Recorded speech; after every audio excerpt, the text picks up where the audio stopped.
ഉള്ള നിങ്ങളുടെ മാനസികവും നിങ്ങളുടെ സർഗാത്മകവുമായ അവസ്ഥയിൽ എന്ത് മാറ്റമാണ് ഉണ്ടാകുന്നത്? ഇവിടുന്ന് തിരിച്ചു പോകുമ്പോൾ നല്ല ഉത്സവം, നല്ല നൃത്തം, നല്ല വിൽക്കലാമേള എന്ന അഭിപ്രായം പോരല്ലോ. നിങ്ങളുടെ ഉള്ളിൽ ഒരു മാറ്റം ഉണ്ടാകണം. ആ മാറ്റം ഉണ്ടായിട്ടില്ലെങ്കിൽ ഇവിടെ ചെലവഴിച്ച പണവും ഇവിടെ നടത്തിയ എല്ലാ വിധത്തിലുള്ള സംഭാരങ്ങളും നിങ്ങളുടെ സമയവും നഷ്ടമായി തീരും. അതുകൊണ്ട് എന്താണ് നവരാത്രി മഹോത്സവത്തിൽ നമ്മളിവിടെ വന്നാൽ നമുക്കുണ്ടാവുന്ന നേട്ടം? നിങ്ങൾ ഈ ഉത്സവം നടത്തിയത് കൊണ്ട് ദേവിക്ക് എന്തെങ്കിലും നേട്ടം ഉണ്ടാകുമെന്ന് വിചാരിച്ചിട്ടാണോ വന്നത്? ഈ പ്രപഞ്ചത്തിൽ മുഴുവൻ നിറഞ്ഞു നിൽക്കുന്ന ദൈവശക്തിക്ക് ഈ പുഴുവായിരിക്കുന്ന മനുഷ്യൻ വിചാരിച്ചിട്ട് നേട്ടമുണ്ടാക്കുമോ? നിങ്ങൾ പ്രാർത്ഥിച്ചത് കൊണ്ട് ദൈവത്തിന് എന്തെങ്കിലും നേട്ടമുണ്ടോ? നിങ്ങൾ പ്രാർത്ഥിക്കാത്തത് കൊണ്ട് ദൈവത്തിന് എന്തെങ്കിലും കോട്ടമുണ്ടോ? ഇല്ല. പിന്നെ എന്തിനാ പ്രാർത്ഥിക്കുന്നത്? ഈ പ്രാർത്ഥനകളും നമ്മുടെ ഭാരതത്തിലെ ഓരോ ദൈവവിശ്വാസത്തിന്റെയും ഓരോ ആരാധനാക്രമത്തിന്റെയും ഓരോവിധ ഉത്സവത്തിന്റെയും വ്യക്തവും ശക്തവുമായിരിക്കുന്ന ചില ലക്ഷ്യങ്ങളും ചില പ്രതിഭാസങ്ങളും ചില ഉദ്ദേശങ്ങളും ഉണ്ട്. ഇത് തിരിച്ചറിയാതെ ഉപരിപ്ലവമായി നമ്മൾ അഭിനയിക്കുന്നത് മാത്രമായി പോകരുത് ആരാധന എന്ന് പറയുന്നത്. നവരാത്രി എന്ന് പറയുന്നത് ഭാരതത്തിൽ മറ്റൊരു ദൈവത്തിനും ഇല്ലാത്ത വിധത്തിലുള്ള ഒരാരാധനയാണ്. ഇപ്പൊ ശ്രീകൃഷ്ണ ജയന്തി ഒരു ദിവസമാണ്, ശ്രീരാമനവമി ഒരു ദിവസമാണ്, ഗണേശ ചതുർത്ഥി ഒരു ദിവസമാണ്, ഗണേശോത്സവം ഒരു ദിവസമാണ്. എന്നാൽ നവരാത്രി കേരളത്തിൽ 9 രാത്രിയും കർണാടകത്തിൽ 10 രാത്രിയുമാണ്. കണ്ണൂർ ടൗണിലും 10 രാത്രിയാണ്. കേരളത്തിലെല്ലാം 9 രാത്രിയാണ്, കണ്ണൂർ ടൗണിൽ 10 രാത്രിയാണ്. അത് നവരാത്രി എന്നതിന്റെ കർണാടകത്തിൽ ദശരാത്രിയാണ്, ദശം 10ആണ്. ആ ദശരാത്രിയാണ് ദസറയായത്. മനസ്സിലായോ? ദസറ കണ്ണൂർ ഇപ്പൊ ദസറ നടക്കുന്നുണ്ടല്ലോ അല്ലെ, കണ്ണൂർ ദസറ. അപ്പൊ ദശരാത്രി, അതേ പറഞ്ഞ കണ്ണൂർ ടൗണിൽ ദശരാത്രിയാണ്. ഇന്ന് ദേവിയുടെ പല ഭാവങ്ങളിൽ നമ്മൾ ആരാധിക്കുമ്പോൾ ഇന്നത്തെ ദിവസം ആരെ ആരാധിക്കുന്നറിയോ? കാളരാത്രിയാണ്. എന്താ കാളരാത്രി?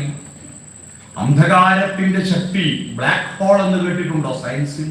ബ്ലാക്ക് ഹോൾ ഈ ലോകത്തിന്റെ സകലമാന തന്ത്രമന്ത്രങ്ങളെയും ആവാഹിച്ച് തന്നിനുള്ളിലേക്ക് ഡിസ്ചാർജ് ചെയ്യുവാനുള്ള കരുത്തുള്ള കാളരാത്രി, അതാ ബ്ലാക്ക് ഹോൾ എന്ന് സയൻസ് പറയുന്നത്. കാളരാത്രി ഇന്ന് ദേവിയാണ്. മഹാലക്ഷ്മിയുടെ 3 ഭാഗങ്ങളിൽ അവസാനത്തതാണ് ഇന്ന്. പാർവതിയുടെ 3 ഭാഗങ്ങളാണ് പ്രഥമ, ദ്വിതീയ, തൃതീയ. മഹാലക്ഷ്മിയാണ് ചതുർത്ഥി, പഞ്ചമി, ഷഷ്ടി. നാളെ മുതൽ സരസ്വതിയുടെ, ദുർഗ വരെ എത്തി നിൽക്കുന്ന സരസ്വതിയുടെ ഭാഗങ്ങളാണ് സപ്തമി, അഷ്ടമി, നവമി. ഈ 3 ദേവതകളെ ആരാധിക്കുന്നത് വലിയ പ്രതിഭാസങ്ങളുടെ പ്രതീകാത്മകമായിട്ടാണ്. ഭാരതത്തിൽ ആദ്യം പ്രാർത്ഥിച്ചത് ദേവിയാണ്. ഇത് ഞാൻ വെറുതെ ഉണ്ടാക്കി പറയുന്നതോ ഉപനിഷത്തുകളിലോ വേദങ്ങളിലോ ഉള്ളതല്ല. ചരിത്ര പണ്ഡിതന്മാർ സിന്ധു നദീതട സംസ്കാരമുണ്ടല്ലോ, ആ സിന്ധു നദീതടത്തിന്റെ തീരത്ത് വളർന്നവർ സിന്ധുക്കൾ എന്നത് പേർഷ്യക്കാർക്ക് സാ എന്നുള്ള അക്ഷരം ഉച്ചരിക്കാൻ പറ്റാത്തത് കൊണ്ട് സാ എന്നതിന് അവർ ഹാ എന്നാ ഉച്ചരിക്കുക. ഇപ്പൊ തമിഴന്മാർക്ക് ഴാന്ന് ഉച്ചരിക്കാൻ വലിയ പ്രയാസം, അവര് ളാന്ന് ഉച്ചരിക്കുക. അറിയില്ലേ? ഴാന്ന് അവർക്ക് ഉച്ചരിക്കാൻ വലിയ പ്രയാസമാണ്. തേന്മാവിൻ കൊമ്പത്ത് മോഹൻലാൽ വഴി ചോദിച്ചിട്ട് അബദ്ധായി പോകുന്ന കണ്ടിട്ടില്ലേ? അതുപോലെ പേർഷ്യക്കാർക്ക് സാ എന്നുള്ള അക്ഷരത്തിന് അവർ ഹാന്ന് ഉച്ചരിക്കും. അങ്ങനെ സിന്ധുക്കളെയാണ് ഹിന്ദുക്കൾ എന്നറിയപ്പെട്ടത്. ആ സിന്ധുവിനെ ഇംഗ്ലീഷുകാർ വിളിച്ചത് ഇൻഡസ് എന്നാണ്. ഇൻഡസ്. ആ ഇൻഡസിന്റെ തീരത്ത് താമസിച്ചവരെയാണ് ഇന്ത്യക്കാരെന്നറിയപ്പെടുന്നത്. ആ സിന്ധുവാണ് പ്രധാനം. ആ സിന്ധു നദീതടത്തിൽ മോഹൻജാദാരോ ഹാരപ്പ എന്ന 2 സ്ഥലങ്ങളിൽ നടത്തിയ ഗവേഷണം, ഖനനത്തിൽ, ആ ഖനനം എന്ന് പറഞ്ഞാൽ JCB കൊണ്ട് കുഴിച്ച് കോരിയതല്ല, അല്പാൽപ്പം മണ്ണെടുത്ത് അന്ന് മൂടിപ്പോയിരിക്കുന്ന നഗരങ്ങളുടെ മുഴുവൻ അവസ്ഥയെ കുഴിച്ചെടുത്തിട്ട് തിരിച്ചു കിട്ടിയിട്ടുണ്ട്. ആ നഗരങ്ങൾ ഇപ്പോഴും അവിടെയുണ്ട്. അന്നുണ്ടാക്കിയ, എപ്പോ 500-1000 കൊല്ലം മുമ്പല്ല, 5000 കൊല്ലം മുമ്പ്, BC എന്ന് പറഞ്ഞാൽ ക്രിസ്തുവിന് മുമ്പേ 5000-നും 15000-നും ഇടയിൽ ഉണ്ടായിരുന്ന ഒരു സംസ്കാരമായിരുന്നു ഇൻഡസ് വാലി സിവിലൈസേഷൻ, സിന്ധു നദീതട സംസ്കാരം. ആ സംസ്കാരം ഖനനം ചെയ്തപ്പോ അന്ന് എഴുത്തുണ്ടായിരുന്നു, പക്ഷെ വായിക്കാൻ എളുപ്പമായിരുന്നില്ല. അത് വായിച്ചവർ പറയുന്നത് അന്ന് ആരാധിച്ചിരുന്ന ആദ്യത്തെ ദൈവം മാ എന്നായിരുന്നു.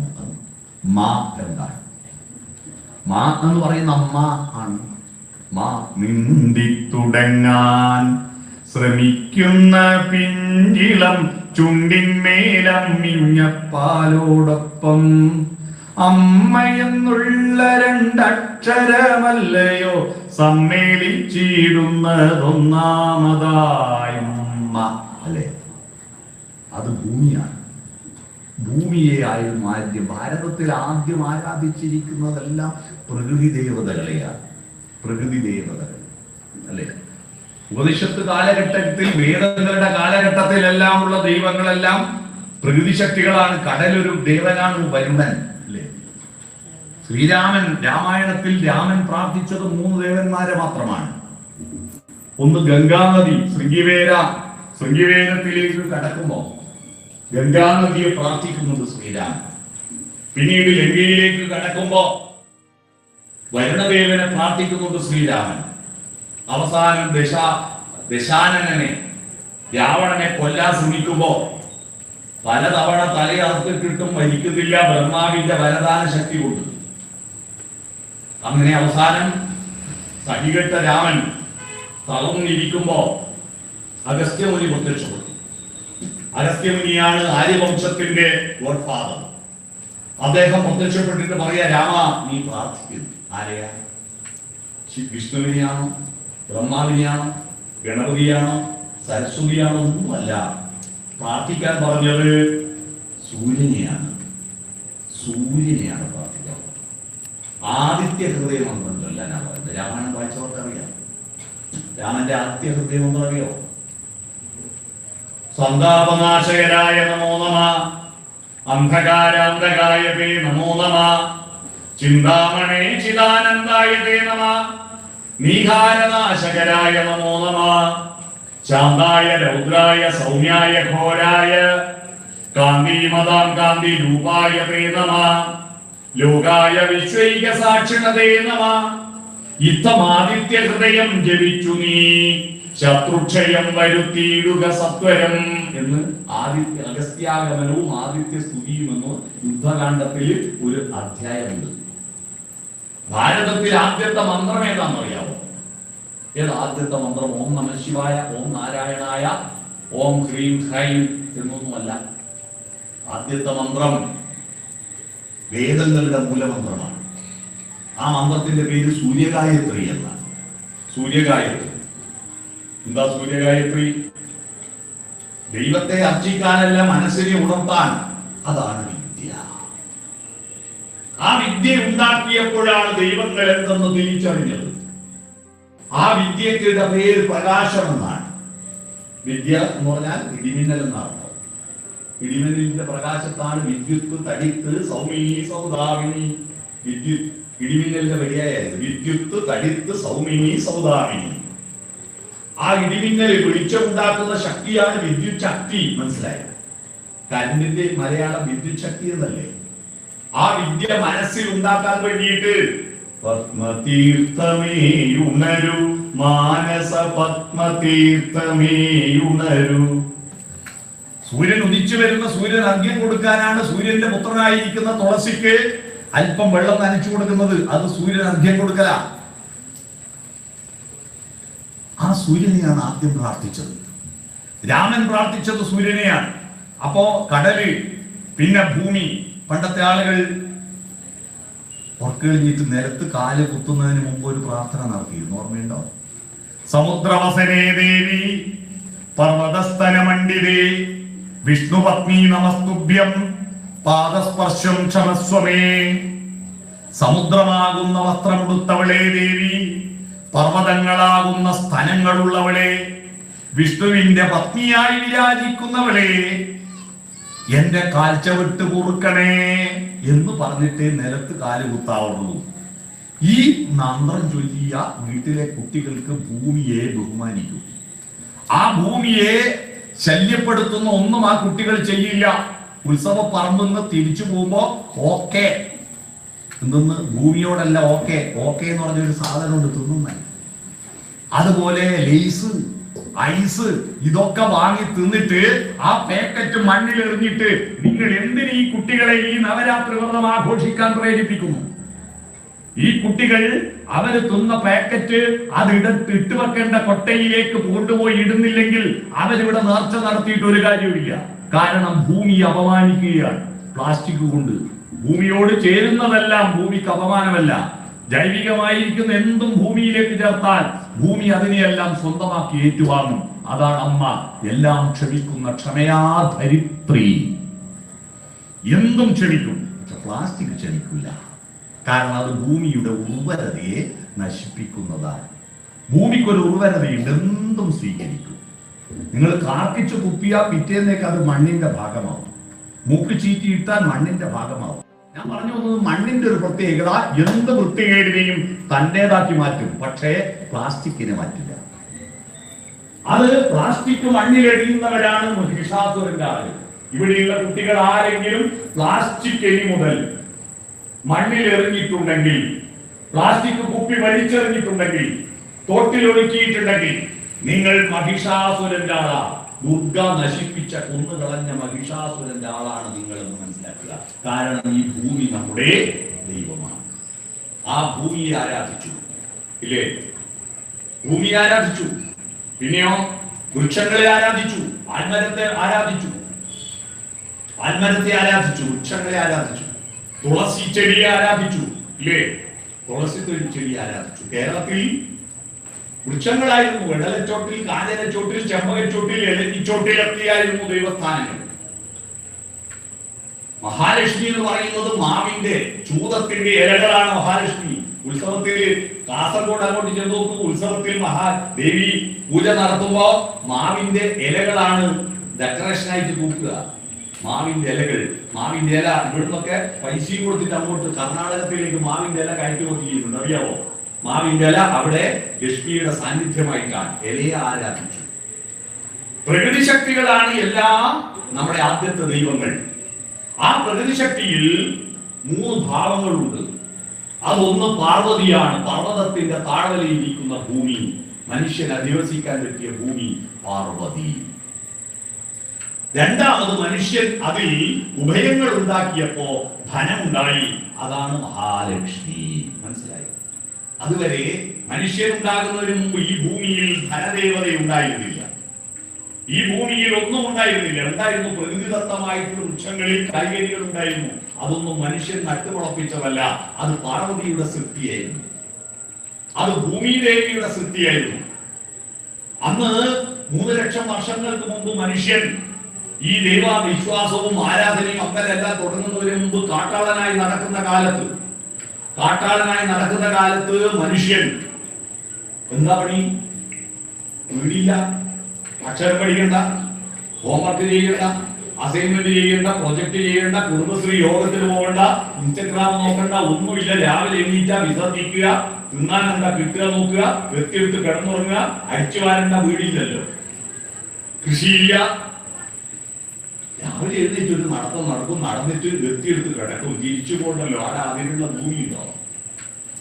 സ്വന്തമായി ഭൂമിയില്ല, എത്തിയെടുത്ത് കിടക്കും, പിന്നെയും നടക്കും. അങ്ങനെയാണ് ആഫ്രിക്കൻ വൻകരയിൽ ഉണ്ടായ മനുഷ്യൻ ഈ ലോകത്തേക്കെല്ലാം വളർന്നത്.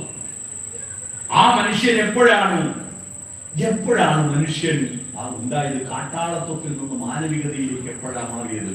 അവിടെയാണ് വിദ്യയാമൃതമസ്മൃതി. ഇതാണ് എന്റെ വിഷയം. വിദ്യയാമൃതമസ്മൃതി ഈശാവാസ ഉപനിഷത്തിന്റെ അവസാനത്തെ വരിയാണ് വിദ്യയാമൃതമസ്മൃതി. ദേവി മാഹാത്മ്യവും ലളിതാ സഹസ്രനാമവും ഒക്കെ വരുന്നതിനും എത്രയോ കാലം മുമ്പുണ്ടായ ഉപനിഷത്തുകളിൽ ആദ്യം തന്നെ മനുഷ്യ, നീ നിന്റെ പ്രത്യേകത ഈ വിദ്യയാണെന്ന് ബോധ്യപ്പെടുത്തുകയാണ്. അതാണ് ഗായത്രി മന്ത്രത്തിൽ ഒരു പെണ്ണിനെ കാണുമ്പോൾ അവളെ ബുദ്ധിമുട്ടിക്കണം, ഇടങ്ങാറാക്കണം, പീഡിപ്പിക്കണമെന്ന് മനസ്സിൽ തോന്നുന്നത് അവന്റെ ഉള്ളിൽ മാതൃഭാവത്തെ പൂജിക്കാത്തത് കൊണ്ടാണ്. തന്നെ പെറ്റ ഇതുപോലൊരു പെണ്ണാണെന്ന് ഒരുത്തര് തോന്നിയാ പിന്നെ ആ പെൺകുട്ടിയെ ഉപദ്രവിക്കാൻ തോന്നില്ല. നിങ്ങൾ മാതൃദേവതയെ പൂജിക്കുന്ന ആളാണെങ്കിൽ മൂകാംബിക ക്ഷേത്രത്തിന് എങ്ങനെയാ മൂകാംബിക എന്നുള്ള പേര് വന്നതെന്ന് ഞാൻ പറയാൻ പോവാ. മൂകാംബിക ക്ഷേത്രത്തിന്റെ ഭക്തജനങ്ങൾ ഉണ്ടാവുന്നുണ്ടെങ്കിൽ ഈ പ്രദേശത്ത് ഒരു പെണ്ണ് പോലും ആക്രമിക്കപ്പെടാൻ പാടില്ല, അപമാനിക്കപ്പെടാൻ പാടില്ല. കാരണം ഇവിടെ ദൈവം ഉണ്ടാകണമെങ്കിൽ എന്ത് വേണമെന്ന് പറഞ്ഞിട്ടുണ്ട്. എത്ര നാര്യസ്തു പൂജ്യന്തേ രമന്തേ തത്ര ദൈവതം. എവിടെയാണോ സ്ത്രീകൾ പൂജിക്കപ്പെടുന്നത്, ബഹുമാനിക്കപ്പെടുന്നത്, ആരാധിക്കപ്പെടുന്നത്, അവിടെ മാത്രമേ ദൈവം ഉണ്ടാവൂ. മനസ്സിലായോ? എന്തുകൊണ്ടാണ്? ആ മാതൃത്വത്തെ ഒരു വാക്കുകൊണ്ട് നിർവചിക്കാൻ പറ്റില്ല. ലോകത്തെ ഏറ്റവും സുന്ദരമായ വാക്കേതാ? അമ്മ എന്ന വാക്കാണ്. അതിലും സുന്ദരമായ ഒരു വാക്ക് ലോകത്തില്ല. അമ്മ എന്ന വാക്ക്. ആ അമ്മയുടെ തത്വശാസ്ത്ര രൂപമാണ് ദേവി. മനസ്സിലായോ? അമ്മ. ആ അമ്മയാണ് നമ്മൾക്ക് അക്ഷരം തന്നതെന്ന് ഞാൻ പറഞ്ഞല്ലോ. സ്കൂളിലെ മാഷാണോ അക്ഷരം പഠിപ്പിച്ചത്? അല്ല. എങ്ങനെയാ അമ്മ അക്ഷരം പഠിപ്പിച്ചത്? അരിയിൽ എഴുതിയിട്ടൊന്നും അല്ല. അരിയിൽ എഴുതുന്നതിന് മുമ്പ് അമ്മ നമ്മളെ അക്ഷരം പഠിപ്പിച്ചിട്ടുണ്ട്. അക്ഷരം എങ്ങനെയാ? വാണിയാണ്. വാണി എന്താ? വാക്കാണ്. വാണി എന്ന് പറഞ്ഞാൽ എന്താ? വാക്കാണ്. വാക്ക് എന്ന് പറഞ്ഞാൽ എന്താ? വാ എന്ന് പറഞ്ഞാൽ വായ, എന്ന് പറഞ്ഞാൽ തൊണ്ടയിൽ വെച്ച, വായിലൂടെ തൊണ്ടയിൽ വെച്ച പുറത്തു വരുന്ന വാക്ക്. വാക്കെന്ന വാക്കിന്റെ അർത്ഥം അറിയാം. ഈ വാക്ക് എങ്ങനെയാ? 51 അക്ഷരാളി അല്ലെ? 51 അക്ഷരങ്ങൾ.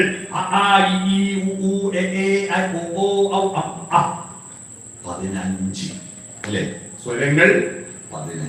സ്വരം പോരല്ലോ, കാര്യം ബോധ്യപ്പെടണമെങ്കിൽ എന്തൊക്കെ വ്യഞ്ജിപ്പിക്കട്ടെ. തൊണ്ടയിൽ തടഞ്ഞിട്ട് പറയുന്ന 5 അക്ഷരങ്ങൾ. തൊണ്ടക്ക് കണ്ഠം പറയും കണ്ഠ്യം. കാക്കാക കാങ്ങ, കാക്കാക കാങ്ങ. നാം അണ്ണാക്ക് പതിച്ച് പറയുന്ന അക്ഷരങ്ങൾ. നാം അണ്ണാക്കിന് താലം എന്നാ പറയുക സംസ്കൃതത്തിൽ. താലവ്യം ചാച്ചാജ ചാഞ്ഞ. നാവിന്റെ അറ്റം അണ്ണാക്കിന്റെ മൂതാവ് കുത്തി പറയുന്ന അക്ഷരമുണ്ട്. അതാ മൂർധന്യം. കാഠാട. നാവിന്റെ അറ്റം പല്ലുമ തൊട്ട് പറയുന്ന 5 അക്ഷരമുണ്ട്. പല്ലിന് ദന്തോ എന്ന് പറയും, ദന്ത്യാക്ഷരങ്ങൾ. അതാണ് താഥാദ. ചുണ്ട് കൂട്ടി പറയുന്ന 5 അക്ഷരമുണ്ട്. ചുണ്ടിൽ ഓഷ്ടം എന്ന് പറയും, അതാ ഓഷ്ട്യാക്ഷരങ്ങൾ. അപ്പ 25ആയി. 25 നേരത്തെ പറയും. എത്രയും 40ആയി. പിന്നെ സ്വരമല്ല, വ്യഞ്ജനമല്ല, അതിന്റെ മധ്യത്തിൽ 4 അക്ഷരമുണ്ട്. ഈ അക്ഷരങ്ങളെ ഏറ്റവും മനോഹരമായി ഉപയോഗിച്ച അത്ഭുത പ്രതിഭാസങ്ങളാണ് അമ്മമാർ. അറിയുമോ? BA യോ MA യോ മലയാളമോ ഇംഗ്ലീഷോ ലിറ്ററേച്ചറോ പഠിച്ച ആരും ഉണ്ട് ഇവിടെ? അവർക്കൊരു പേപ്പറിന്റെ പേര് ഫോണറ്റിക്സ് എന്നാണ്. ഫോണറ്റിക്സ്, സ്വനശാസ്ത്രം. ഈ സ്വനശാസ്ത്രം ഉണ്ടാകുന്നതിന് മുമ്പ് ഫോണറ്റിക്സ് പഠിച്ചവരെ അമ്മമാര്. കാരണം സ്വരാക്ഷരം മാത്രം താരാട്ട് പാട്ട് ഉപയോഗിച്ചാൽ കുട്ടിക്ക് വ്യഞ്ജിപ്പിക്കാൻ പറ്റൂലല്ലോ, ഒന്നും പറയാൻ പറ്റൂലല്ലോ. എന്ന വ്യഞ്ജനാക്ഷരത്തിൽ എന്ന് താരാട്ട് പാട്ട് പാടിയാൽ ഇതിന്റെ ഒച്ച കേട്ടിട്ട് കുട്ടി പുറത്തു വരില്ലല്ലോ. അതുകൊണ്ട് സ്വരവും പറ്റൂല, വ്യഞ്ജനവും പറ്റൂല. അതിന്റെ മധ്യത്തിൽ 4 അക്ഷരമുണ്ട്. അതെന്താത്? യാരാലാവയും താരാട്ട് പാട്ടുമായിട്ട് ഒന്നും ബന്ധമുണ്ടോ? ദ്രാവിഡന്മാരുടെ താരാട്ട് പാട്ട് യാ. നമ്മളെ താരാട്ട് പാട്ട് രാരി രാരീരം രാരോ രാ. പിന്നെയോ ലാ ലാ ലാ ലാ ലാ ലാ ലാ ലാ ലാ ലാ ലാ ലാ ലാ ലാ ലാ ലാ ലാ ലാ. പിന്നെയോ വാവേ വാവം വാവോ യാരാലാവ. ദ്രാവിഡ മധ്യമങ്ങളാണ് യാരാലാവ. ഈ താരാട്ട് പാട്ടുപാടിയിട്ട് കുട്ടിയെ ഉറക്കാൻ പോകുമ്പോഴാണ് ഒരു സ്ത്രീയുടെ സകലമായ സൗന്ദര്യവും പ്രത്യക്ഷപ്പെടുന്നത്. കുട്ടീനെ ഉറക്കാൻ പോകുന്ന കണ്ടിട്ടുണ്ടോ? കുട്ടി അറിയാതെ ഒറ്റ കൈമ കുട്ടീനെ എടുത്തിട്ട് ആടെ പോയി മുട്ടും കുത്തിയാടി ഇരുന്നിട്ടൊരു ഒറ്റ കൈയോട് പായെടുത്താടിയിട്ട് ഒരു തുണിയെടുത്താടിയിട്ടിട്ട് കുട്ടീനെ ആടെ കിടത്തുമ്പോ ഉള്ള ചലനം കണ്ടിട്ടുണ്ടോ? പുലിമുരുകൻ സിനിമയിൽ ഇത്ര നല്ല സ്ലോ മോഷൻ ഉണ്ടാവില്ല.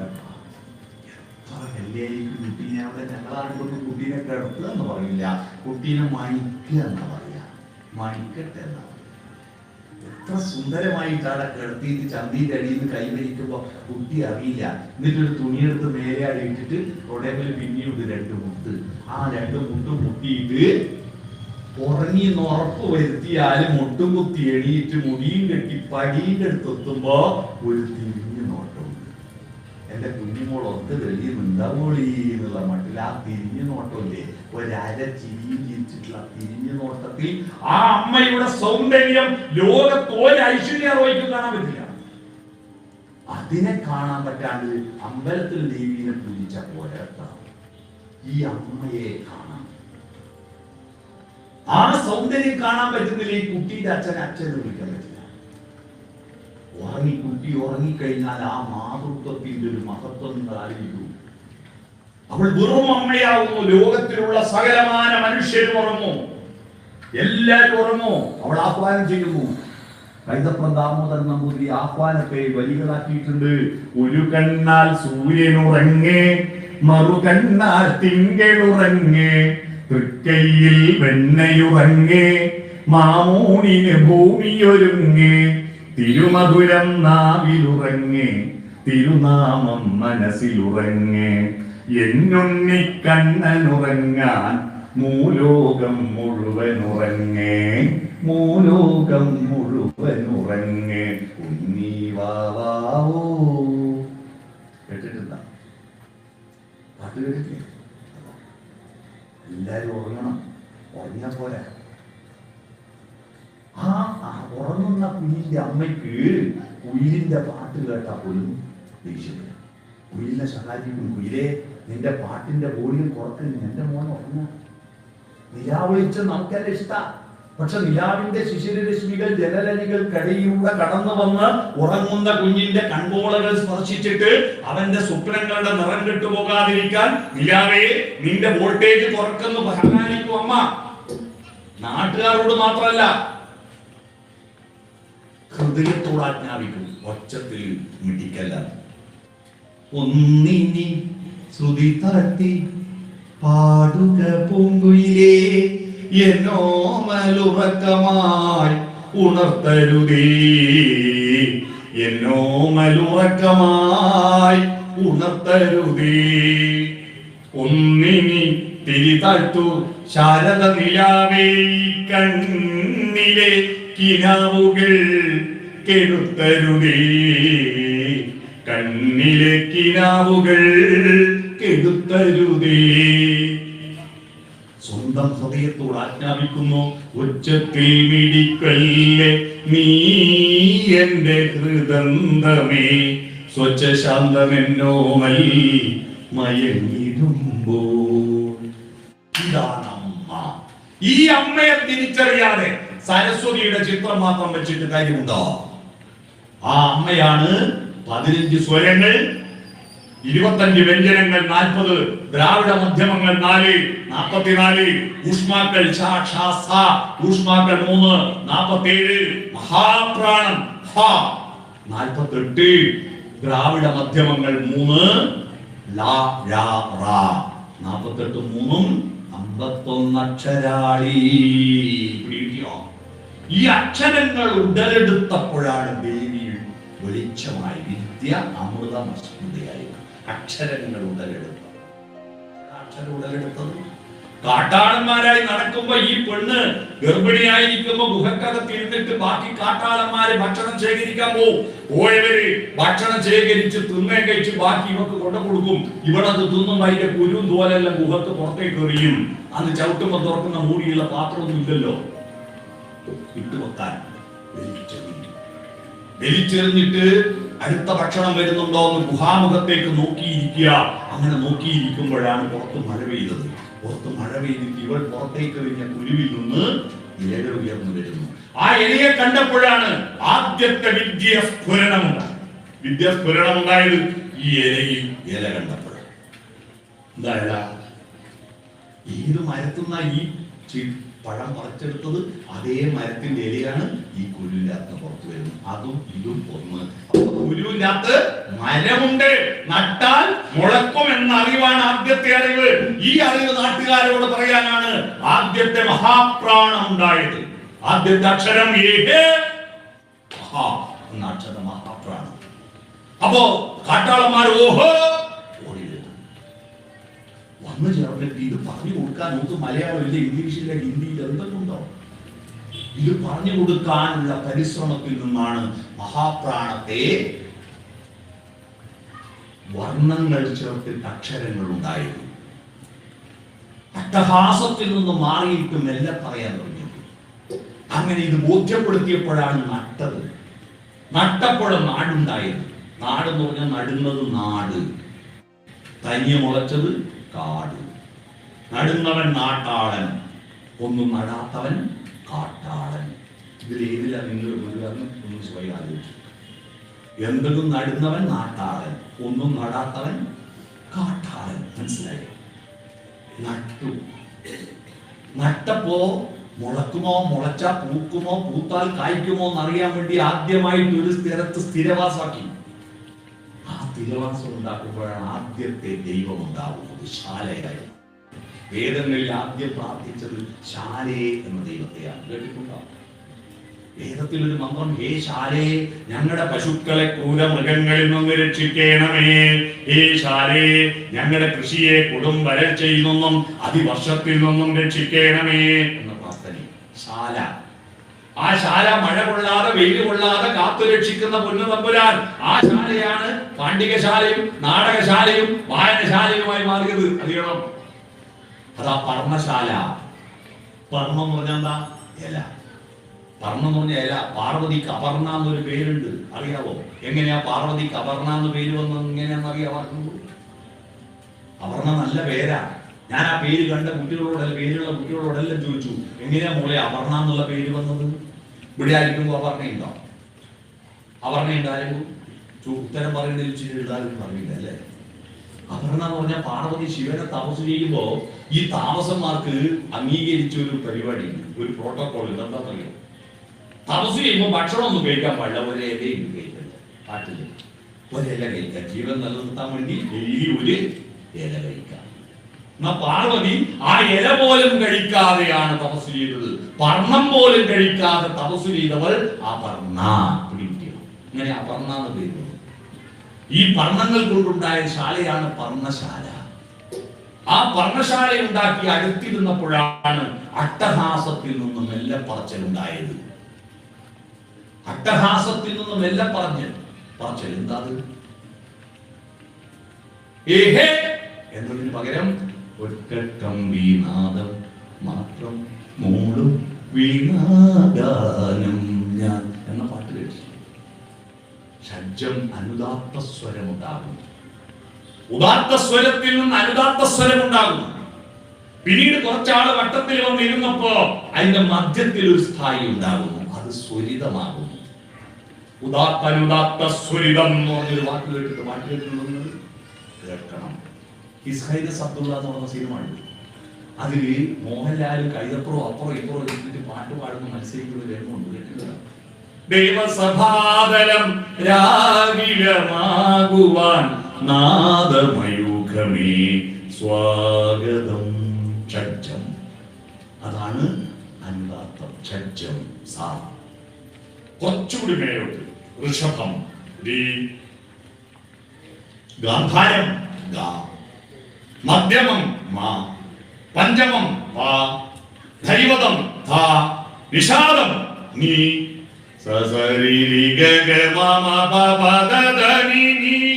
സപ്തസ്വരങ്ങൾ. നിഷാദം കാട്ടാളൻ വെച്ച, മാ നിഷാദ ഹരിത് കാട്ടാള. അപ്പൊ കാട്ടാളൻ വെച്ചാണ് നിഷാദം.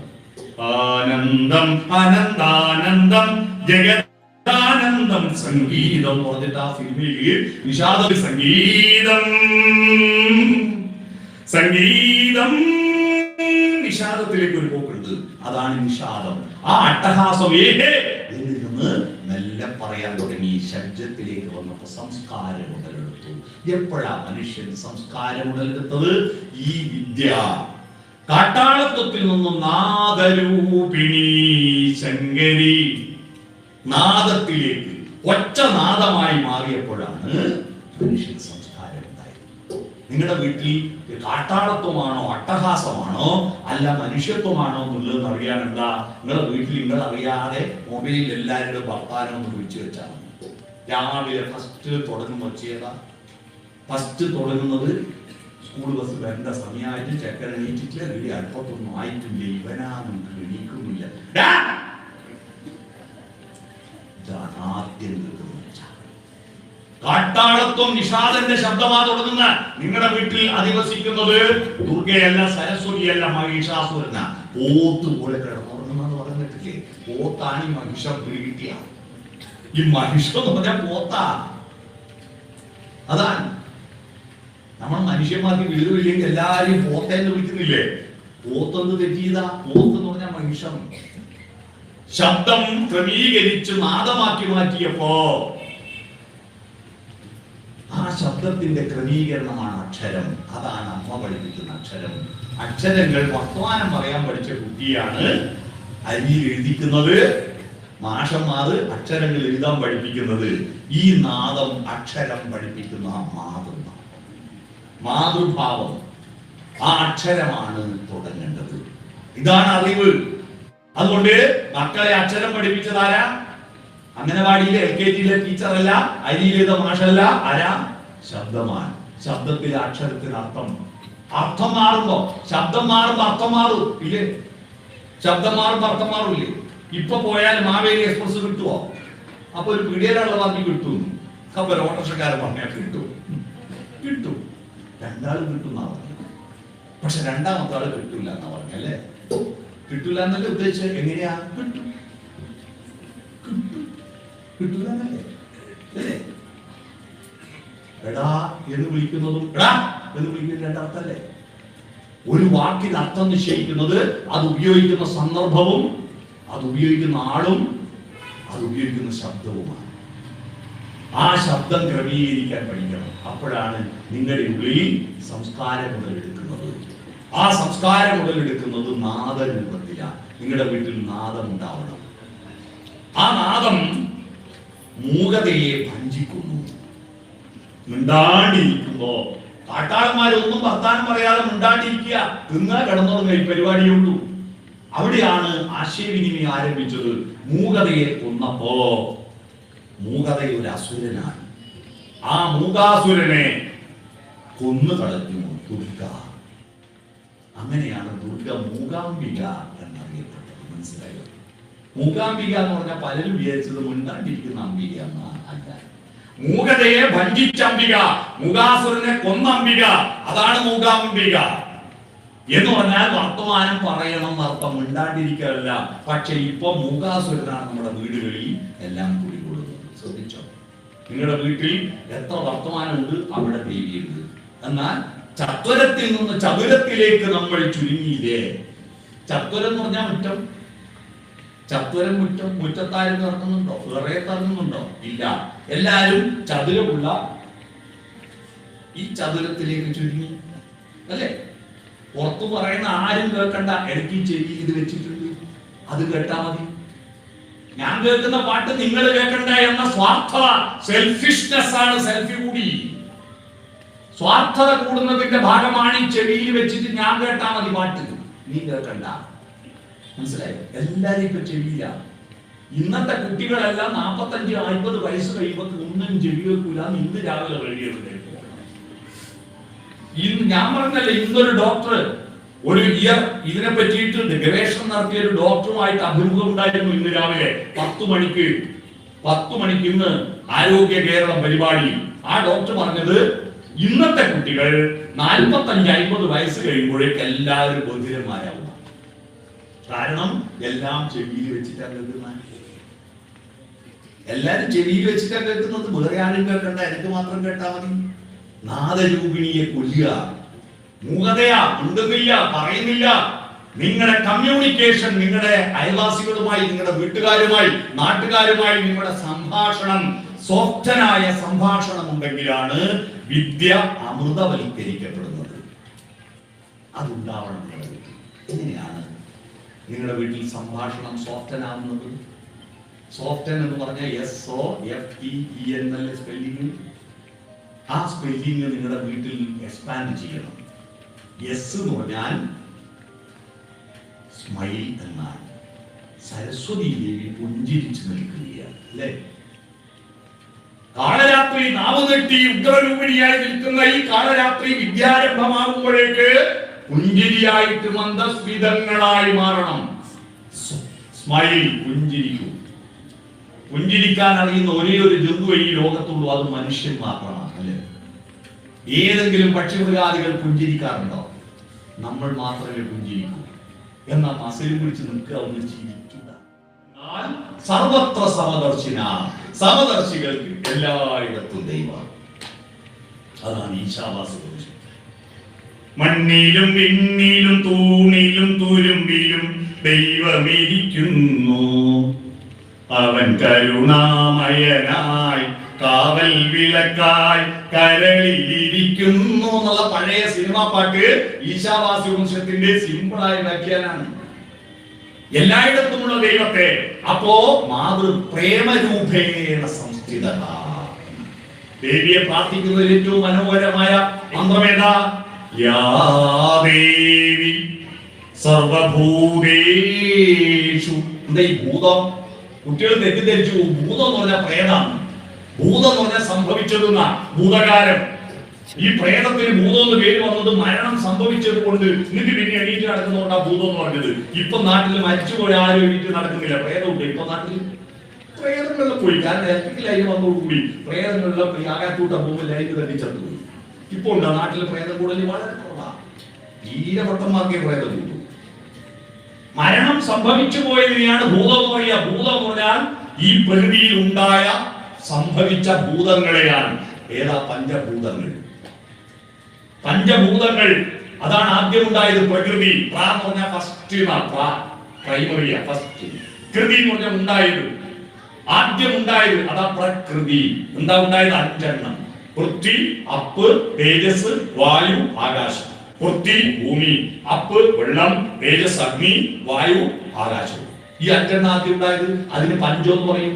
ആദ്യം ഉണ്ടായതിന് പ്രാ എന്ന് പറയും. ആദ്യം ഉണ്ടായ 5 എണ്ണാണെന്ന് പ്രപഞ്ചം വിളിക്കും.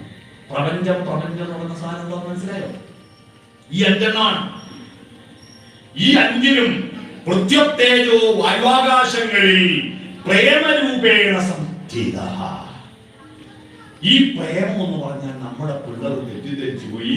ആണും പെണ്ണും അങ്ങോട്ടും ഇങ്ങോട്ടും അയ്യർക്ക് വയ്ക്കല പ്രേമം ഒന്നും ധരിച്ചു പോയി. നമുക്ക് വലിയ അബദ്ധം.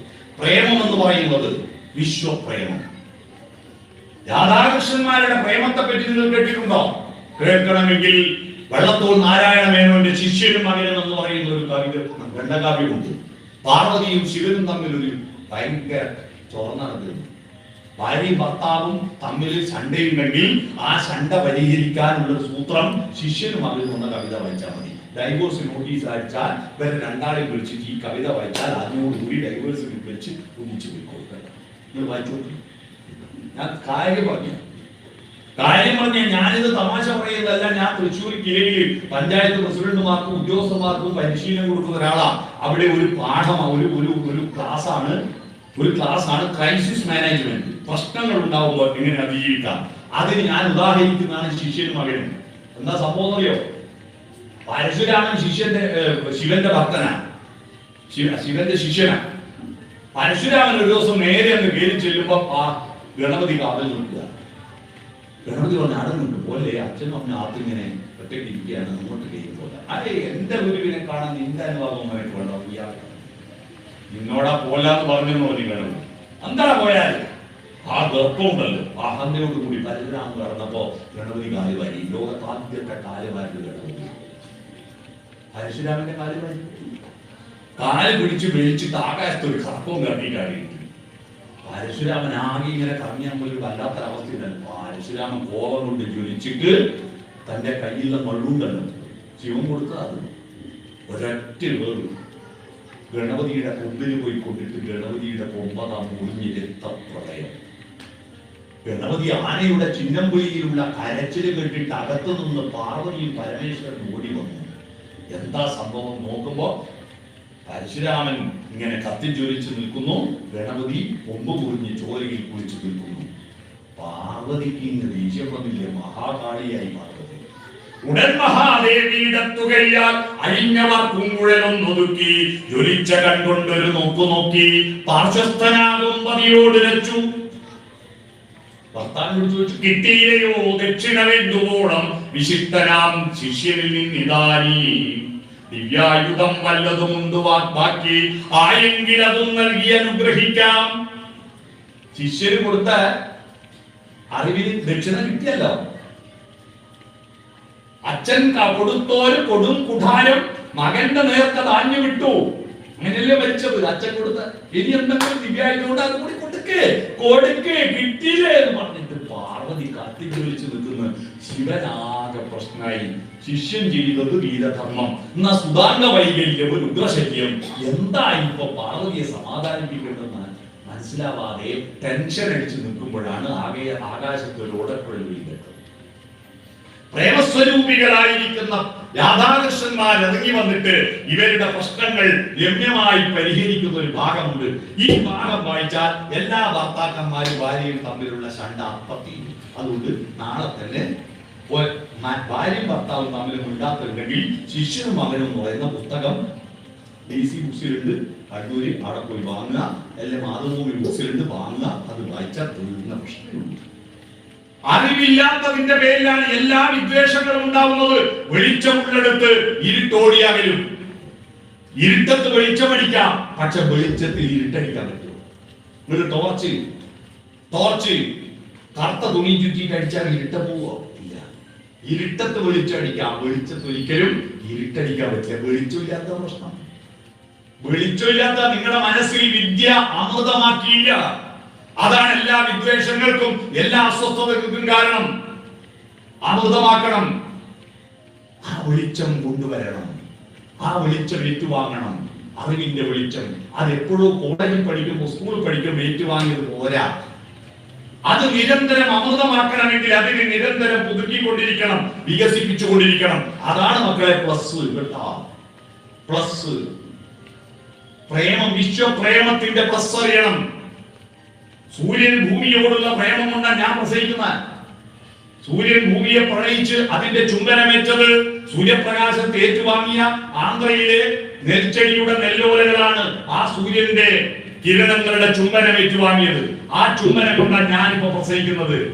ആ നെല്ലോലകൾ ആ സൂര്യപ്രകാശത്തെ ഏറ്റുവാങ്ങി പ്രകാശ സംശ്ലേഷണം നടത്തി, ഫോട്ടോസിന്തസിസ് നടത്തി, കാർബോഹൈഡ്രേറ്റ് ഉണ്ടാക്കി, അന്നജം ഉണ്ടാക്കി, നെല്ലിന്റെ കതിരിനുള്ളിൽ പാല് രൂപത്തിൽ കൊണ്ടുപോയി നിക്ഷേപിച്ച് ആ കതിരുകൾ കാറ്റേറ്റ് വെയിലേറ്റ് വിളഞ്ഞപ്പോ അവിടുത്തെ കർഷകരത് കൊയ്തെടുത്തു മെതിച്ചു നെല്ലാക്കി മില്ലിൽ കൊണ്ടേ കുത്തി അരിയാക്കി ചാക്കിൽ കെട്ടി ഗുഡ്സ് ട്രെയിനിൽ കയറ്റി ഹൈദരാബാദ് ട്രെയിനിൽ കയറ്റി സെക്കന്ദരാബാദ്, വിജയവാഡ, സേലം, ഈറോഡ്, കോയമ്പത്തൂർ, പാലക്കാട്, ഒറ്റപ്പാലം, ഷൊർണൂർ, പട്ടാമ്പി, കുറ്റിപ്പുറം, തിരൂര്, താനൂര്, പരപ്പനങ്ങാടി, ഫറൂഖ്, കോഴിക്കോട്, കൊയിലാണ്ടി, വടകര, മാഹിപ്പാലം, തലശ്ശേരി, മുഴപ്പിലങ്ങാട് FCI റോഡുകളിൽ കൊണ്ടുവന്ന് അവിടുന്ന് കൂത്തുപറമ്പ് 15 കിലോമീറ്റർ അപ്പുറത്തുള്ള കാഞ്ഞാമാസൂരിലെ ചിറ്റാരിപ്പറമ്പിലെ റേഷൻ പിടിയെ കൊണ്ടുവന്ന് എഴുതി എന്റെ വീട്ടിൽ വാങ്ങിക്കൊണ്ടുവന്നിട്ട് അരച്ചിട്ട് വിട്ട 2 ദോശ ഞാൻ രാവിലെ തിന്നേന്റെ ഊർജമായി എന്റെ തൊണ്ടയിൽ കേൾക്കുന്ന ഒച്ച.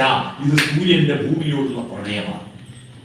ഇതാ പ്രേമം കേട്ടോ. അല്ലാതെ കുട്ടികൾ വിചാരിക്കണ്ട പ്രേമം എന്ന് പറഞ്ഞാല് കണ്ണോണ്ടൊന്നൊരു കണ്ണ് കപ്പിയടിച്ച് തപാൽ ഓഫീസല്ല.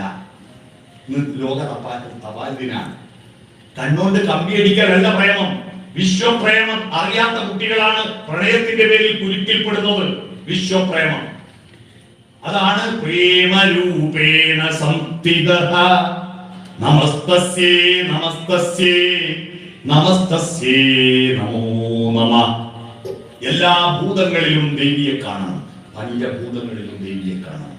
ആ പഞ്ചഭൂതങ്ങൾക്ക് വേണ്ടിയാണ് നമ്മൾ 5 തിരിയിട്ട വിളക്ക് വെക്കുന്നത്. പഞ്ചഭൂതങ്ങൾക്കാണ്.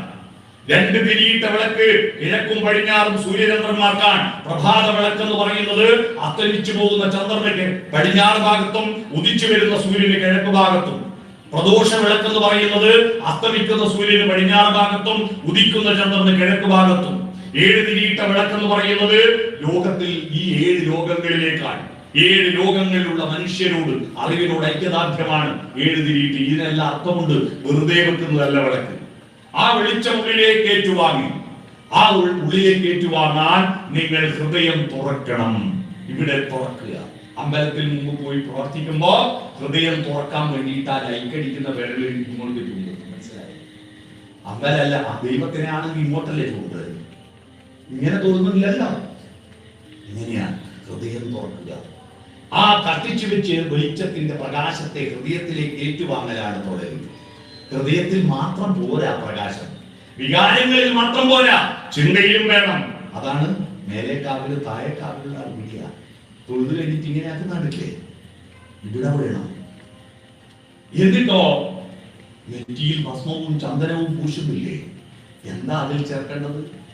അതിൽ ചേർക്കേണ്ടത് എന്താ? തീർത്ഥക്കുളത്തിലെ മണിക്കിണറിലെ വെള്ളം ചേർത്താ പോരാ. നെഞ്ചിലെ വെളിച്ചത്തിൻ കതിരെടുത്ത് അതിൽ നിൻ പ്രസാദം ചാലിച്ച് നെറ്റിയിലിട്ട് വെളുത്ത ഭസ്മത്തിനാൽ അഭിഷേകം, നല്ല കളഭചന്ദനങ്ങളാൽ അഭിഷേകം. ഈ ഉലകിനും അധിപതിയാമൻ അയ്യപ്പ, എന്നിൽ കാരുണ്യാമൃത തീർത്ഥം ചൊരിയണം അയ്യപ്പ. അയ്യപ്പ ശരണമയ്യപ്പ, അയ്യപ്പ ശരണമയ്യപ്പ. ശബരിമലയിൽ തങ്ക സൂര്യോദയം എന്ന പാട്ടിലെ വരിക നെഞ്ചിലെ വെളിച്ചം ചേർത്തിട്ട് നെറ്റിയിൽ തൊട്ടാൽ എന്റെ ചിന്തകളിൽ വിദ്യാമൃതമാണ്, എന്റെ ചിന്തയിൽ പ്രകാശമുണ്ട്. നെഞ്ചത്ത് തൊട്ടാൽ എന്റെ വികാരങ്ങളിൽ പ്രകാശമുണ്ട്. കണ്ടെത്തി തൊടുന്നില്ലേ, എന്റെ വാക്കുകളിൽ എന്റെ ശബ്ദത്തിൽ പ്രകാശമുണ്ട്. പിന്നെ ഇവിടെയും തൊടുന്നില്ലേ, എന്റെ കർമ്മങ്ങളിൽ പ്രകാശമുണ്ട്. മനസ വാച കർമ്മണ പ്രകാശമുണ്ടെന്ന് ബോധ്യപ്പെടുത്താനാണ് ഈ ഭസ്മം തൊടുന്നത്. ഉള്ളിലെ വെളിച്ചമാണ് വിദ്യ, അതാണ് ദർശനം. അതിന് ഹൃദയം തുറക്കണം. മനസ്സിലായി? ഓപ്പൺ ഹെഡ്, ഹൃദയം തുറക്കൂ. അടഞ്ഞു കിടന്ന ഹൃദയത്തിൽ മനുഷ്യനും കയറില്ല, ദൈവവും കയറില്ല. പ്രകൃതിയും മനുഷ്യനും ദൈവവും നിങ്ങളുടെ ഹൃദയത്തിൽ കയറണം. ദൈവം മാത്രം കയറിയിട്ടില്ല, പ്രകൃതി വേണ്ടേ? പ്രകൃതി ഇല്ലെങ്കിൽ സരസ്വതിക്ക് വേണമെങ്കിൽ പൊയ്കയും താമരവും വേണ്ടേ? മഹാവിഷ്ണുവിന് പാലാഴി വേണ്ടേ? ശിവന് കൈലാസം വേണ്ടേ? പുഷ്പങ്ങൾ വേണ്ടേ? കല്ലിന്റെ വിഗ്രഹങ്ങൾ വേണ്ടേ? ഇതൊക്കെ പ്രകൃതിയാണ്. പ്രകൃതിയും മനുഷ്യനും ദൈവവും ഇതാ ത്രയങ്ങൾ. പ്രളയജലത്തിൽ ഉയർന്നു വന്ന കാലത്തിന്റെ പ്രതിരൂപങ്ങളാണ്.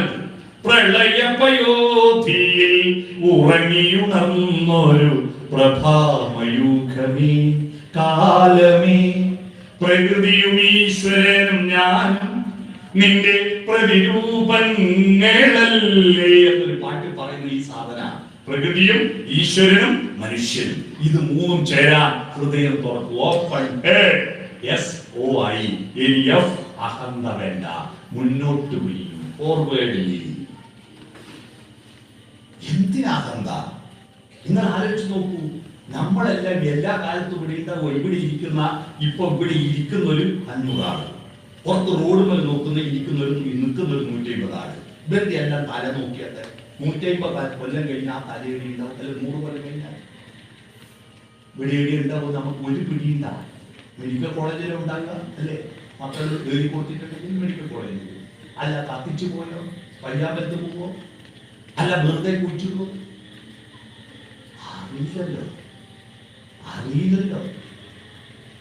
ഈ തല എത്ര നല്ല തലയാണെങ്കിലും മുടി ചീരി ഒതുക്കി പൊട്ട് തൊട്ട തലയിട്ടല്ലോ.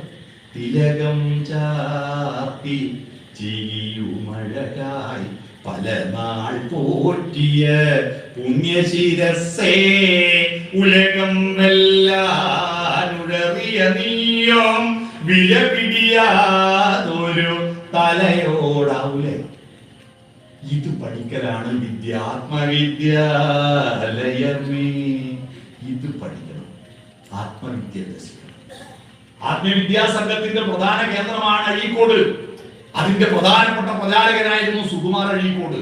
എന്താ ആത്മവിദ്യ എന്ന് മനസ്സിലായോ? ആ ആത്മവിദ്യ പഠിക്കാൻ ഒരു വിദ്യാലയത്തിൽ പഠിക്കണം. അത് LKG, UKG, CBSE, CBSE syllabus ഒന്നുമല്ല. മനസ്സാ സ്കൂളിൽ പോകുന്ന ആത്മവിദ്യാലയത്തിൽ പോകാനുള്ള സ്കൂൾ ബസ് ഏതാണെന്നറിയോ?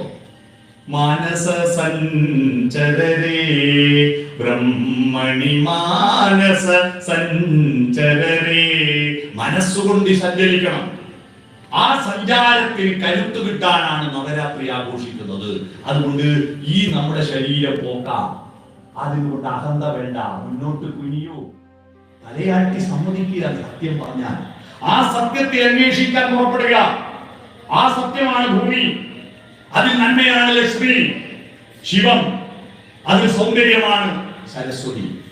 പൊൽത്തിങ്കൽക്കല പൊട്ടുതൊട്ട ഹിമവൽശൈലാദ്രി ശൃംഗത്തിൽ വെൺകൊറ്റ പൂങ്കുട പോൽ വിടർന്ന വിമലാകാശാന്തരംഗങ്ങളിൽ നൃത്തഭൂർജടി ഹസ്തമാർന്ന തുടിതൻ ഉത്താളരുണ്ടും രവം തത്വത്തിൻ പൊരുളാലപിപ്പു മധുരം സത്യം ശിവം സുന്ദരം. സത്യം അന്വേഷിക്കുക, നന്മ ചെയ്യുക, സൗന്ദര്യബോധം ഉണ്ടാവുക. അതാണ് മനുഷ്യത്വത്തിന്റെ ഭക്തിയുടെ അടിത്തറ. മനസ്സിലായോ? ഈ സൗന്ദര്യബോധം ഉണ്ടാവാൻ നമ്മൾ നിറങ്ങളുടെ സൗന്ദര്യം ചിത്രം, ചലനത്തിന്റെ സൗന്ദര്യം നൃത്തം, ശബ്ദത്തിന്റെ സൗന്ദര്യം സംഗീതം, വാക്കുകളുടെ സൗന്ദര്യം സാഹിത്യം. ഇതിനുമായിട്ട് ബന്ധമില്ല പിന്നെ വിദ്യാവിഹീന പശുവാണ്. അതുകൊണ്ട് അശ്നുതേ, വിദ്യ അമൃതമാക്കി വികസിപ്പിച്ചിട്ട് മരണം വരെ എല്ലാ കാലത്തേക്കും അനിശം. അശ്നുതേ അനിശം. ഗോപാലക പാഹി മാം അനിശം. എല്ലാ കാലത്തും പദരഥമയി ഗോപാലക പാഹി മാം അനിശം. തവ പദരഥമയി ഗോപാലക പാഹി മാം അനിശം. അനിശം അനിശം. ഒരു ദിവസം കൊണ്ട് തീരേണ്ടതല്ല, 9 ദിവസം കൊണ്ട് തീരേണ്ടതല്ല. എപ്പോഴും വിദ്യയെ ഉപാസിച്ചു കൊണ്ടിരിക്കുക, സത്യത്തെ അന്വേഷിക്കുക, നന്മ ചെയ്യുക, സൗന്ദര്യം. രാമായണത്തിൽ നിന്നാണ് രാമനെ കിട്ടിയത്, സാഹിത്യമാണ്. ഭാഗവതത്തിൽ നിന്നാണ് കൃഷ്ണനെ കിട്ടിയത്, ദേവി ഭാഗവതം, അതിൽ നിന്നാണ് ദേവിയെ കിട്ടിയത്. ഇതൊക്കെ സാഹിത്യമാണ്. സാഹിത്യത്തിൽ നിന്നാണ് നമുക്ക് ദൈവത്തിനെ കിട്ടിയത്. ഇപ്പൊ നമുക്ക് ദൈവമാണ് ഈ സാഹിത്യം വേണ്ട, പുസ്തകം വേണ്ട, അല്ലേ? അതുകൊണ്ട് പുസ്തകം പൂജിക്കുമ്പോ പുസ്തക രൂപത്തിൽ, ആയുധ രൂപത്തിൽ. ആയുധം ഞാൻ കൊല്ലാനുള്ളതല്ല. ആയുധം, ആദ്യത്തെ ആയുധം എന്താണെന്നറിയോ? ചക്രമാണ്. അതാണ് സുദർശന ചക്രം. ചക്രങ്ങൾ കണ്ടുപിടിച്ചില്ലെങ്കിൽ ഒറ്റ വണ്ടി ഓടുക. ചക്രങ്ങളല്ലേ ഫാന്. ചക്രങ്ങളാണ് ലോകത്തിലുള്ള സകല വ്യവസായത്തിനും വേണ്ടത്. ആയുധമാണ്. അതുകൊണ്ട് ആ വാഹന പൂജ നടത്തുന്നത് ചക്രമാണ്. 4 ടയർ മാത്രമല്ല, അതിന്റെ മോട്ടോർ ചക്രമാണ്. എല്ലാം മോട്ടോറാണ്. ആയുധം മനുഷ്യന്റെ വികാസമാണ്. അതാണ് പുസ്തക രൂപത്തിൽ, ആയുധ രൂപത്തിൽ പുണ്യവതി നിന്നെ കൈതൊഴുന്നേ. അറിവായി വീര്യമായി ആത്മസംതൃപ്തിയായി അവിടുന്നടിയതിൽ നിറഞ്ഞാലും മനസ്സിലുണരൂ ഉഷസന്ധ്യയാ. മായാമോഹിനി സരസ്വതി നാദസദസിലെ നവരത്ന വീണയിൽ നാദം തുളുമ്പുമി നവരാത്രിയിൽ മനസ്സിലുണരൂ ഉഷസന്ധ്യയാ. ആ ഉഷസന്ധ്യയായി മനസ്സിൽ അറിവിനെ അമൃതമാക്കിയിട്ട് വളർത്തിക്കൊണ്ടിരിക്കാൻ ഈ നവരാത്രി നിങ്ങൾക്ക് പ്രചോദകരമാവട്ടെ എന്നാണ് എനിക്ക് നിങ്ങളോട് പറയാറുള്ളത്. അല്ലാതെ എനിക്ക് വലിയ ഇതിനെപ്പറ്റി അറിവൊന്നുമില്ല. എനിക്കുള്ള എൻ്റെ ചില ചിന്തകൾ നിങ്ങളുമായി പങ്കുവെച്ചതാണ്. ഈ പങ്കുവെക്കുന്നതിൽ എന്തെങ്കിലും കുഴപ്പമുണ്ടായിട്ടുണ്ടെങ്കിൽ, എന്തെങ്കിലും തമാശ പറയുമ്പോൾ കുഴപ്പമുണ്ടായിട്ടില്ല, അതിന് ക്ഷമ ചോദിക്കുന്നു. ബാക്കി അറിവല്ല എൻ്റെ അച്ഛനും അച്ചാച്ചനും ഗുരുക്കന്മാരെ തന്നതാണ്. അതിൻ്റെ പേരിൽ എനിക്ക് ഒരു അനുഭവം ഉണ്ടായതുകൊണ്ടാണ് പറഞ്ഞത്. ഞാൻ ഈ പ്രസംഗിച്ച് എന്തെങ്കിലും കുഴപ്പം തോന്നിയായിരിക്കും. ഞാൻ ഇതേ കാര്യം 4 ദിവസം മുമ്പ് ഈ അടുത്തൊരമ്പലത്തിൽ വന്ന് പ്രസംഗിച്ചിട്ട് ഞാൻ ഇതുവരെ കേൾക്കാത്ത തെറി കേൾക്കേണ്ടി വന്നു. എന്തിനാ തെറി പറഞ്ഞു ഞാൻ ചോദിച്ചിട്ടില്ല. ചേരിന്റെ തൊട്ടടുത്ത് വന്നിട്ട് 4 ആള് ഊരത്തെറി. എനിക്ക് ഇപ്പോഴും എന്തിനാണ് പറഞ്ഞു, എനിക്ക് ഇന്നും പുലിയിട്ടില്ല. അവരെ വീട്ടിൽ ഞാൻ കുറച്ച് സമയം പോകും. എന്തിനാ നിങ്ങൾ തെറി പറഞ്ഞു ചോദിക്കാൻ? ആ കാര്യം നിങ്ങളോട് പറയാതെ പോകുന്നത് ശരിയല്ല. ഇതിന്റെ അടുത്തൊരു നിൽക്കടവ് അവിടെയാണ് എനിക്ക് തെറി കേൾക്കേണ്ടി വന്നത്. അതുകൊണ്ട് എന്തെങ്കിലും ഉണ്ടെങ്കിൽ എന്നെ പരസ്യമായിട്ട് തെറി പറയണം, എന്നെ ഫോണം തരാം, എന്നെ സ്വയം വിളിച്ച് തെറി പറയാൻ മതി എന്ന് മാത്രം പറഞ്ഞുകൊണ്ട് ഇങ്ങനെയൊരു നവരാത്രി മഹോത്സവത്തിന്റെ ഭാഗമായി ഇത്തരത്തിൽ ഒരു സമ്മേളനം സംഘടിപ്പിച്ച് ഇവിടെ ഇങ്ങനെ എന്നെ എൻ്റെ ചില ചിന്തകൾ പങ്കുവെക്കാൻ ക്ഷണിച്ച ഇതിൻ്റെ ക്ഷേത്ര കമ്മിറ്റി ഭാരവാഹികളോടും എനിക്ക് ഏറ്റവും കൂടുതൽ അത്ഭുതത്തോടെ നന്ദി പറയാനുള്ളത്, സാധാരണ അമ്പലങ്ങളിൽ എന്തെങ്കിലും ഡാൻസോ പരിപാടിയോ ഉണ്ടെങ്കിൽ ഒരുപാട് ആളുണ്ടാവും. പ്രസംഗം കേട്ടാൽ മാത്രം ഇത്രയധികം ആൾ വന്നിരുന്നു ഞാൻ എവിടെയും സാധാരണ കണ്ടിട്ടില്ല. അതിന് നിങ്ങളോടെല്ലാം പ്രത്യേകിച്ച് നന്ദി പറഞ്ഞുകൊണ്ട് ഈ ഉത്സവത്തിന് എല്ലാവിധ ആശംസകളും അറിയിച്ചുകൊണ്ട് ഞാൻ എൻ്റെ